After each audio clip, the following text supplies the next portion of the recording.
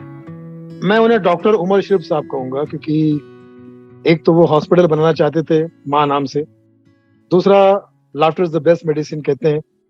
दुनिया को बहुत हंसाया, दुनिया को अच्छा बसाया, कई लोगों को बसाया। कॉमेडी के सरताज, कॉमेडी किंग, बादशाह, मतलब सारे तमगे इनके सामने नीचे लगते हैं मुझे। सारे रिवॉर्ड और सारे अवार्ड से ऊपर है हमारे उमर शरीफ साहब। और मेरी खुशकिस्मती है कि मैं उन्हें उस्ताद मानता हूँ, उनसे सीखता रहा हूँ और सीखता रहूंगा। और ये भी मेरी खुशकिस्मती है कि उन्होंने भी इस बात का इजहार किया कि सुनील पाल मेरा शागिर्द है, और बचपन से उनके ऑडियो वीडियो सुनता था। पहली बार रौफ लाला साहब ने मेरी बात कराई थी उनसे, जब इंडिया आए थे वो, तो रौफ लाला से मैंने कहा था कि भाई उमर भाई जब भी आएंगे यार प्लीज मुझे एक बार उनसे मिलवाना जरूर। तो रौफ भाई ने उनसे बात कराई कि बोले भाई मैं मिलवा नहीं रहा हूँ, मैं तेरे घर पे ही ले आ रहा हूँ। तो मैंने कहा क्या कह रहा हूँ? बोले अगली आवाज जो है उमर भाई की होगी। तो उमर भाई ने पहली बार मुझसे जब बात की तो पहला ही उनका जुमला था कि कहाँ है तू? तो मैंने कहा मैं रात का टाइम है, मैं अपने घर पे ही हूँ। किसके घर पे? मैंने कहा अपने घर पे। बोले कहाँ है तू? मैं बोला घर पे। बोले किसके घर पे? मैंने कहा अपने घर पे। अच्छा, कमाल का पागल आदमी है, रात में भी अपने घर पे होता है। तो इस तरह से वो कॉमेडी अंदाज था उनका, वो मेरे घर पे आए, मुझे बहुत सारी दुआएं दी। बहुत अलग शख्सियत थी। मुझे ऐसा लगता नहीं कि वो ऐसा कलाकार, ऐसा फनकार कभी पैदा हो सकता। मैंने तभी तो कहा है ना कि जब तक कॉमेडी की उम्र रहेगी तब तक उम्र की कॉमेडी रहेगी। कॉमेडी में सबसे जरूरी चीज होती है हाजिर जवाबी, टाइमिंग और ऑब्जर्वेशन। उसमें उमर शरीफ को मानो महारत हासिल थी। उन्होंने खुद एक इंटरव्यू में बताया था कि वे तुरंत ही सिचुएशन में कॉमेडी ढूंढ लेते थे। कभी उन्होंने तैयारी करके कोई शो नहीं किया, और इतना ही नहीं, कभी उनकी जबान भी नहीं फिसली। देश के मशहूर हास्य कलाकार और उनके साथ कई लाइव शोज कर चुके राजू श्रीवास्तव बताते हैं कि एक बार एक शो तो उन्होंने सिर्फ हालचाल पूछने भर में ही निकाल दिया था। उनके तमाम जुमले और उनकी तमाम बातें दूसरे कलाकार जो जूनियर कलाकार हैं, चाहे वहाँ के हों यहाँ के हों, उसकी नकल कर करके सब स्टार बन गए। एक आध शो में तो हमने देखा कि उनको अपना कोई कॉमेडी आइटम करने की जरूरत ही नहीं पड़ी। वो माइक लेके आए और ऑडियंस से बात करते रहे, हालचाल पूछते रहे, कैसे भाई, कब आए, बैठ गए आराम से, गाड़ी कहाँ पार्क की, खाना खा के आए हो, कभी खाओगे, अच्छा शो के बाद खाओगे, ये पूछते रहे। और इतने मजेदार अंदाज से पूछ रहे थे कि वो लोग हंस के गिर पड़े। उसमें ही 1 घंटा पूरा हो गया। तो हमने उन्हें कहा आज आपने अपने कॉमेडी आइटम तो किए ही नहीं। बोले यार जरूरत ही नहीं पड़ी, मैं बातें कर रहा था और लोग हंस रहे थे। एक किस्सा यह भी बड़ा मशहूर है कि भारतीय अभिनेत्री फरहा नाज एक बार डिप्रेशन में चली गई थी, तो उनके ससुर ने उन्हें उमर शरीफ के नाटक देखने की सलाह दी। और उमर शरीफ के जब फराह ने नाटक देखे तो वो इतना हंसती थी कि उनका डिप्रेशन कब दूर हो गया उन्हें खुद भी पता नहीं चला। और देखिए, एक रोज वो दिन भी आया जब दुनिया को हंसाने वाला ये शख्स लोगों को रुला कर चला गया। 66 साल की उम्र में उमर शरीफ दिल की बीमारी के अलावा और भी कई बीमारियों से जूझ रहे थे।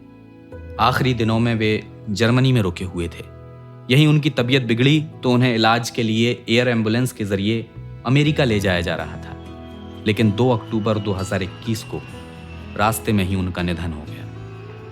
लोगों की आंखों से आंसू चुराने वाला अब इस दुनिया से रुखसत हो गया था, लेकिन उम्मीद है कि उनकी विरासत को संभाल रहे और उनसे कॉमेडी का हुनर सीख रहे तमाम कलाकार आपकी आंखों में आंसू नहीं आने देंगे, आपकी आंखों का आंसू चुराते रहेंगे और आपको हंसाते रहेंगे। तो नामी गिरामी की पेशकश में इतना ही। ये प्रोग्राम आपको कैसा लगा, आप अपना फीडबैक हमें radio@aajtak.com पर भेज सकते हैं। मेरा नाम अमन गुप्ता है। इस प्रोग्राम के लिए साउंड मिक्सिंग की अमृत रेगी ने। इजाजत दीजिए, अगले हफ्ते किसी और शख्सियत का सफरनामा लेकर हाजिर होऊंगा।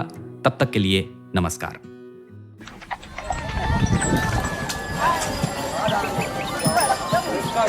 ऐसा है, खेल इस बात का है ये नहीं कि आप कितना कमाते हैं, खेल गुरु इस बात का है कि आप कितना बचाते हो। आप कैसे बचाएं?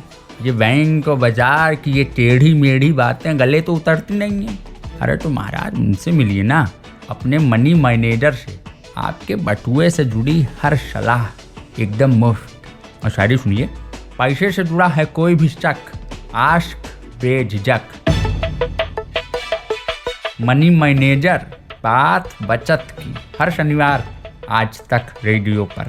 आन बनाओ, कितना ज़्यादा रखना।